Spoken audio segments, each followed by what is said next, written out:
d'assurer une conclusion. Alors, je pense que je passe dans cette salle à détester le mot conclusion. Je trouve que c'est une fermeture. Alors, on va mettre au moins un pluriel, on va être réformiste. Des conclusions. J'ai moins de 5 minutes, il y aura 5 conclusions, ce qui va relativiser la notion de conclusion. La première, j'aurais pu la tirer avant même la tenue, non, vous verrez pourquoi. La première conclusion, c'est que les états généraux ont eu lieu, c'est-à-dire qu'il y a eu un lieu, c'est-à-dire qu'il y avait un projet d'états généraux, ça se précisait, mais enfin jusqu'à 14h05, bon. Et puis comment est-ce que ça avait tourné? Ça a tourné très bien, c'est-à-dire que la colère s'est exprimée, mais en même temps, on était dans l'écoute de l'autre. Bon, écouter ne veut pas dire entendre, etc. Mais je pense que le fait que ça ait lieu, c'est important. Ceux qui ont pris des notes doivent avoir ce qu'on appelle la crampe de l'écrivain. Bon, et puis il y aura des verbatims. Je crois qu'il y a des phrases qui ont été dites qui mériteraient d'être conservées durablement. Ça, c'est le réflexe de l'historien, la trace. Bon, ça a eu lieu.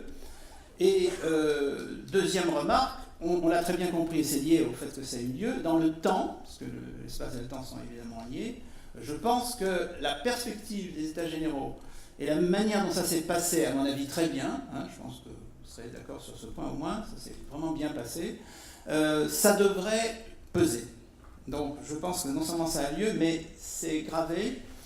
Je crois savoir, je le suggérais tout à l'heure dans mon introduction, que certaines publications, certaines lettres de mission qui se précisent enfin, etc., n'étaient peut-être pas sans liaison avec la perspective de ces États généraux, avec la pétition de presque 30 000 signatures. Bon, c'est ce qu'on appelle un rapport de force, ça fait l'histoire, hein, de toute façon, c'est pas tellement nouveau.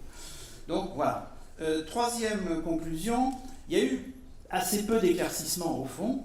Il y a eu plutôt des confirmations sur des points comme la disparition de la GSA et ce que ça signifie, et la disparition des assujettis. Enfin, c'est parmi les choses qui étaient en fait assez clairement lisibles dans les astres, mais bon, nous avons eu sur ce plan-là des confirmations. En revanche, on a eu plutôt la confirmation de l'incertitude, hein, à tous les niveaux. C'est peut-être pas une nouveauté, on s'y attendait un petit peu. Je pense que, pour revenir sur ce que disait Hervé Rony à l'instant, on perçoit quand même, et j'en parle en présence de Madame Darcos par exemple, on perçoit quand même que ce qu'on pourrait appeler la société culturelle, qui réunirait le ministère de la Culture, les métiers de la culture, les auteurs, etc., continue à être dans un relatif isolement, et non pas par sa faute, par leur faute, mais parce que, là aussi, les rapports de force ne sont pas toujours en notre faveur.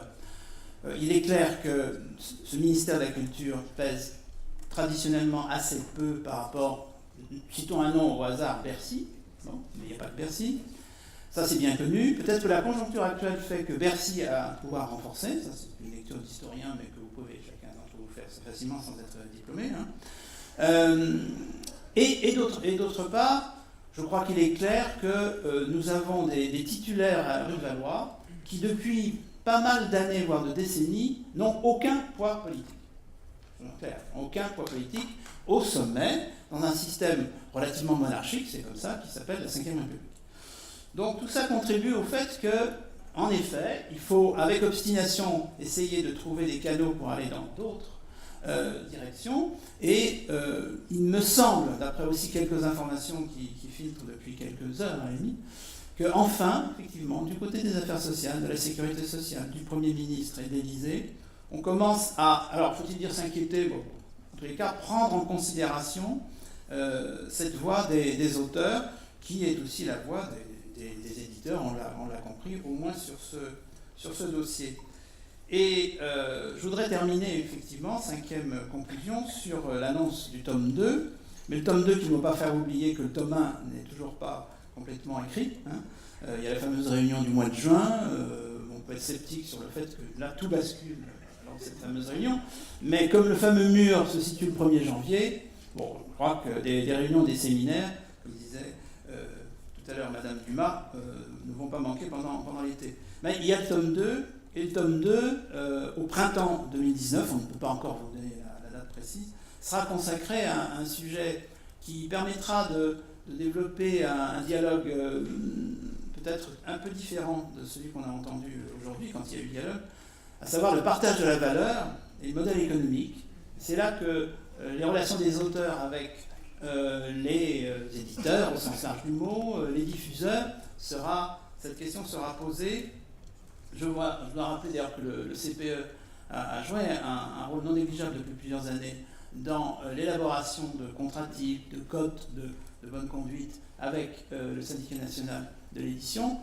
Je pense, en tous les cas du côté des auteurs, que c'est encore insuffisant et que ce sera l'occasion certainement de prouver qu'un mélange de dialogue, parce que tout se termine quand même heureusement par un dialogue et pas encore par la guerre civile, et une pondération non négligeable de rapport de force pourra encore faire avancer cette histoire, puisqu'on est dans la maison de la poésie, où il y a une phrase que je répète sans arrêt, que je mets à toutes les sauces, qui est d'un grand poète, Léon Noublic, c'est d'un grand poète, et Léon Noublic, c'est un grand poète, qui s'appelle Pierre Reverdy, c'est accessoirement le grand amant de Coco Chanel aussi, mais bon, c'est autre chose. Et Pierre Reverdy, c'est à lui qu'on doit la fameuse phrase « Il n'y a pas d'amour, il y a que des preuves d'amour ». Eh bien, pour moi, il n'y a pas de mobilisation, il y a que des preuves de mobilisation. Je crois qu'on a été une très belle preuve de mobilisation.